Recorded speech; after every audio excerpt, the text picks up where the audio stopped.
চলো, তো আজকে আমি তোমাদের সঙ্গে শেয়ার করব বিয়েবাড়ি স্টাইল পারফেক্ট ফ্রাইড রাইস তোমরা খুব সহজে কিভাবে বাড়িতেই তৈরি করে নিতে পারবে। ফার্স্টে এই চালগুলোকে খুব ভালো করে ধুয়ে শুকিয়ে নিতে হবে। তারপর গ্যাস ওভেনটি অন করে ফার্স্টে আমাদের ভাতটা রেডি করে নিতে হবে। তার জন্য হাঁড়িতে জল বসিয়ে তার মধ্যে গোটা গরম মশলা তেজপাতা দিয়ে জলটা ফুটে উঠলেই দিয়ে দেব ধুয়ে রাখা চালটা।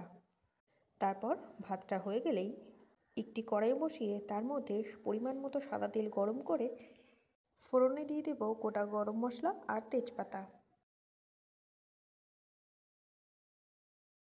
তারপর ফোড়ন থেকে মিষ্টি গন্ধ বেরোতে শুরু করলে ফার্স্টেই দিয়ে দেবো কেটে রাখা গাজর। গাজরটা যেহেতু সেদ্ধ হতে একটু দেরি হয় তাই গাজরটা আমি সবার আগেই অ্যাড করলাম, যাতে গাজরগুলো খুব ভালো করে সেদ্ধ হয়।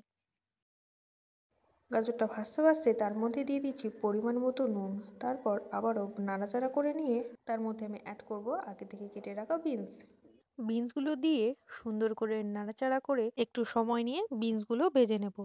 এই ভাজার সময় কিন্তু গ্যাসের ফ্লেমটা হাই স্পিডে দিলে হবে না, লো টু মিডিয়াম ফ্লেমে দিয়ে সমস্ত সবজিগুলো কিন্তু আমাদের ধৈর্য সহকারে ভেজে নিতে হবে।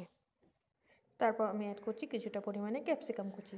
ক্যাপসিকাম কুচি দিয়ে আবারও ভালো করে নাড়াচাড়া করে নিয়ে একটু ভাজা হয়ে এলেই সব শেষে আমি অ্যাড করছি আগে থেকে ছাড়িয়ে রাখা মটরশুঁটিগুলো। অনেকে আবার মটরশুঁটিগুলোকে কড়াইশুঁটিও বলে থাকে, তাই আপনারা যে যার মতো করে একটু মানিয়ে নেবেন।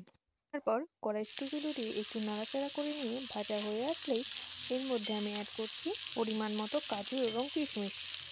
কাজু এবং কিশমিশগুলো সামান্য একটু নাড়াচাড়া করে একটু লাল লাল হয়ে গেলেই আর তার সঙ্গে সমস্ত সবজিগুলো ভালো করে সুসিদ্ধ হয়ে আমি অ্যাড করব এই যে আগে থেকে যে আমি ভাতটা করে রেখেছিলাম সেটিকে আমি সুন্দর করে মাড় চড়িয়ে রেখে দিয়েছি, সেটা আমি আস্তে আস্তে এর মধ্যে আমি অ্যাড করছি।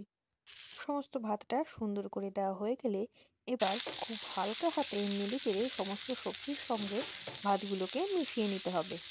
সমস্তটা ভালো করে মেশানো হয়ে গেলেই তারপর উপর থেকে ছড়িয়ে দেবো 1 কাপ মতো চিনি। যেহেতু ফ্রাইড রাইস একটু মিষ্টি মিষ্টি খেতে ভালো লাগে তাই আমি চিনিটা একটু বেশি করেই দিলাম। আপনাদের ইচ্ছা হলে আপনারা একটু চিনির পরিমাণটা কম করেও নিতে পারেন। তারপর উপর থেকে পরিমাণ মতো ঘি এবং গরম মশলা ছড়িয়ে দিলেই রেডি গরম গরম ফ্রাইড রাইস। এবার এই সমস্ত কিছুকে ভালো করে মিশিয়ে নিচ্ছি। তাহলে দেখলেন তো কত সহজেই আমি বানিয়ে ফেললাম বাড়িতেই একদম বিয়েবাড়ি style veg fried rice. Fried rice তো আমাদের একদম রেডি। এবার এটিকে সুন্দর করে পরিবেশন করে নেব। আমার এই রেসিপিটি একবার আপনাদের সকলকে ট্রাই করার জন্য অনুরোধ রইল। আমার এই রেসিপিটি কেমন লাগলো অবশ্যই কিন্তু কমেন্টের মাধ্যমে জানিও। সকলে সুস্থ থেকো, ভালো থেকো, দেখা হচ্ছে নেক্সট কোনো ভিডিওতে। টাটা।